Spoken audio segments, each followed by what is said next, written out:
Welcome to the channel. In this video, I'm going to be teaching you how to not only survive, but thrive in the upcoming recession. A recession is looming and there's nothing we can do about it. Recessions have a massive impact on the economy, and following on from that, they have a massive impact on you, the people. This can go from stuff like jobs, your personal finances, the cost of living. Everything is affected during a recession. Throughout the course of this video, you're going to learn a few things. You're going to learn what a recession is. You are going to learn the best ways that you can prepare for a recession, and as an added bonus, you're going to learn how you can thrive in one. Just a reminder, if you can take anything of value away from this video, it goes a long way to give me a like and subscribe to the channel for more. So first, we're going to look at what is an actual recession. So if you haven't heard of the term recession before, this is when there is a steep decline in the economic value.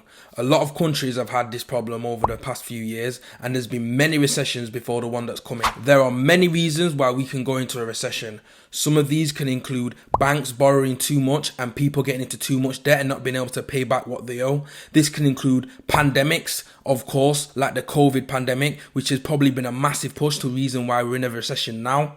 And sometimes it's just dodgy governing. Governments can't run their countries properly, and so by bad management, they put us into a recession. From looking at the data from past recessions and how they've built up to them, got into them and got out of them, the data that we can analyze now shows that we are heading for one, and we need to do everything we can prepare to make sure we manage our finances throughout. So now we're going to look at how you can prepare for a recession. And the first thing I want you to think about is safety. One of the main things I want you to think about when preparing for a recession is your emergency fund. This is a piece of cash that you have put down in case of any upcoming emergencies. This could be your car breaking down or a problem going wrong with your house. All these different things can happen and you never know. So having an emergency fund gives you an extra added level of safety, especially during a recession. There's two other main components that you can look at for when you're trying to prepare for a recession.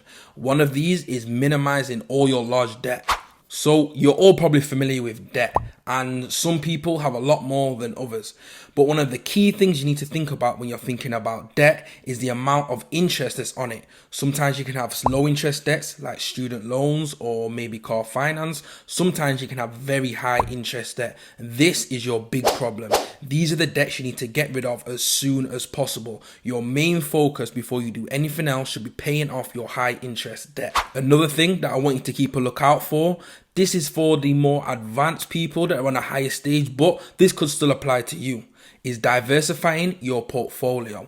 So in a recession, lots of different things can happen. Industries can crash, certain companies can go bust. So having all your eggs in one basket, as they say, is a bad idea. You want to have your money spread across different asset classes. So if you're in stocks, you want to be looking at index funds, spreading between gold, stuff like that. You want to be spreading your money out as wide as possible, so in case one thing crashes, you can still recoup the losses. Oh, and talking about emergency funds, if you stick till the end of the video, I'm going to give you a few bonus tips on how you can increase the size of your emergency fund and give you that extra added layer of protection. So the next thing that I want to talk to you about is security. So everyone has jobs. Some people are a bit further ahead. Maybe they have their own business. Maybe they have their own side hustle. But the majority of you will have a job. Now, job security is up in the air during a recession. You never know what's happening. People get laid off. People get made redundant. People get their wage packets reduced. You never know what's coming.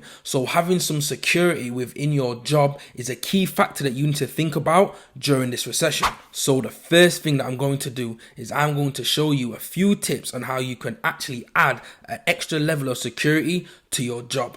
And in case it doesn't go that way, how you can actually make sure that you're prepared and ready in case, unfortunately, you do lose your job or you become redundant, unemployed, all those types of things. So the first thing that I want you to do is you need to be revamping your CV.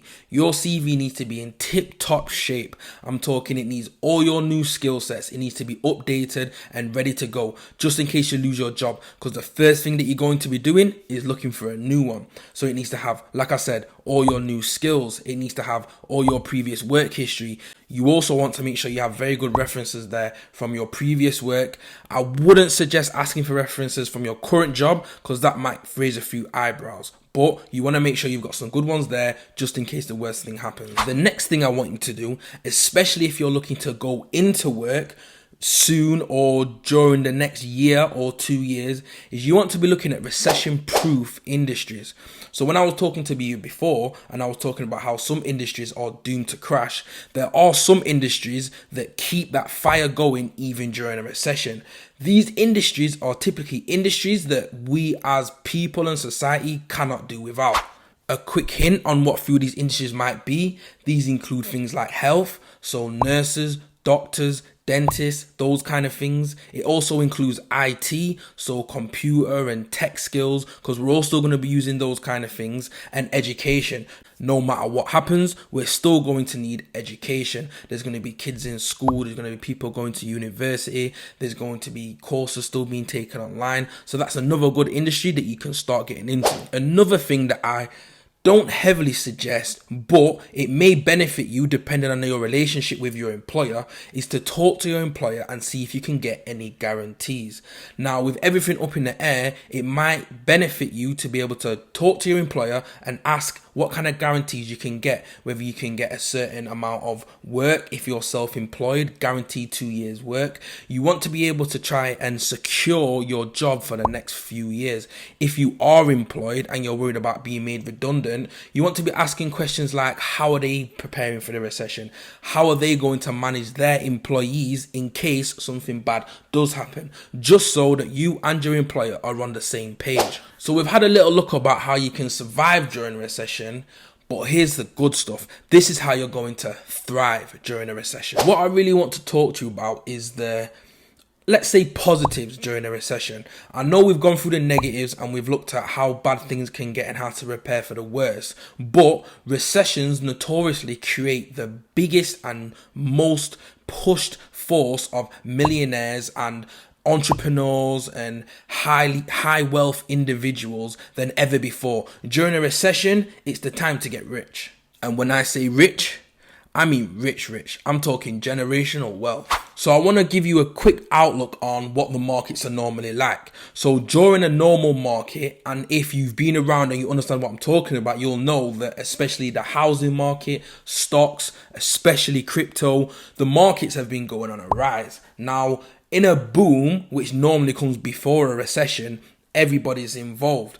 Everybody's getting on, prices are rising, and people are making more and more money. And that's generally the idealization of when we're in a boom market. So a boom only really benefits the people who get in before, because their assets are rising in value, they're making more money, things are on a upward roll for those type of people.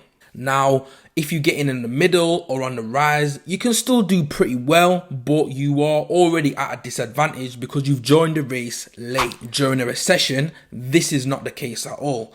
Everything is going down. Prices are going down, asset values going down, and this is the time to get in. This is how people make money. You buy it cheap and you sell it expensive. What I want you to bear in mind is that whenever there's a problem, there's always an opportunity. In business people always understand that to have a successful business or to be successful in business, you need to find a solution to somebody's problem. So looking at a recession, that is somebody's problem. So as a tip, you want to be thinking about how can you solve that problem.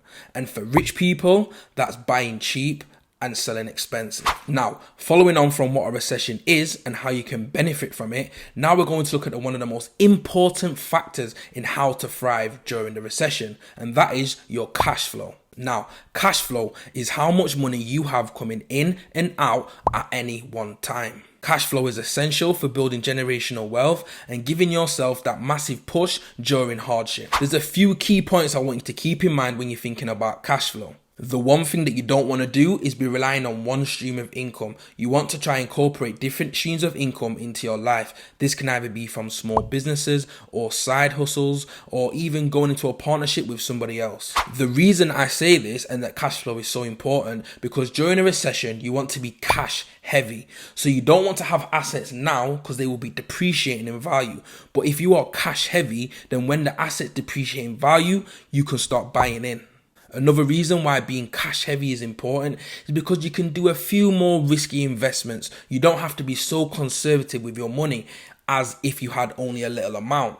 The riskier the investment, the bigger the reward is. This is a side note, but I just want you to remember that no matter how difficult things can get and how difficult life may seem, there is always a way for you to prosper. There is always opportunities there, and there is always ways that you can make it places where I guarantee you never dreamed of being. Going back to when we was talking about building your cash flow, one of the other things I want you to think about is building your skill set, because building your skill set is something that nobody and no recession can take away from you. I mean, no disrespect to the people running small businesses and side hustles. I have a lot of respect for them, but I think people underestimate how much time, effort and money is involved to create those kind of enterprises. And when times are hard, some people just don't have that. So building your skill set, I believe, is the best way for you to maximize your cash flow. Now it's time for them bonuses that I promised you earlier on in the video. So I'm going to go for a few tips on how you can build your emergency fund quicker than ever. So the first tip is to create a budget. Budgets are so important, especially if you're trying to manage your finances. It can help you find out where and when you're spending your money, what you're wasting your money on, where your money is going, and it can also help you focus and concentrate on getting them funds from your incoming cash flow into your emergency fund. The second tip, and one of the most important ones, is to automate your deposits. A lot of people are manually doing things, and this leads to all sorts of problems. Sometimes you forget, sometimes you negotiate with yourself and you put less in. It's easy to fall off. Whereas if you automate your deposits, you don't even realize that's happening. The money comes in, the money goes in. Simple. It can be difficult for people to get their head around automating their deposits and building cash flow and surviving during a recession. That's why I built a community where people like you and like me can get together, talk and discuss all these type of matters, where there's tons of knowledge and information, articles, videos that give you the information you need to be able to thrive in your financial life. I'm going to leave the link in the description. So if you want to go and have a look, click the link. I'm offering a 1-week free trial for the next month. So I'd urge you to hurry along and click that link. I hope everything in this video was of value to you and that you can take this away and actually apply that to your life. Until then, I'll see you next time.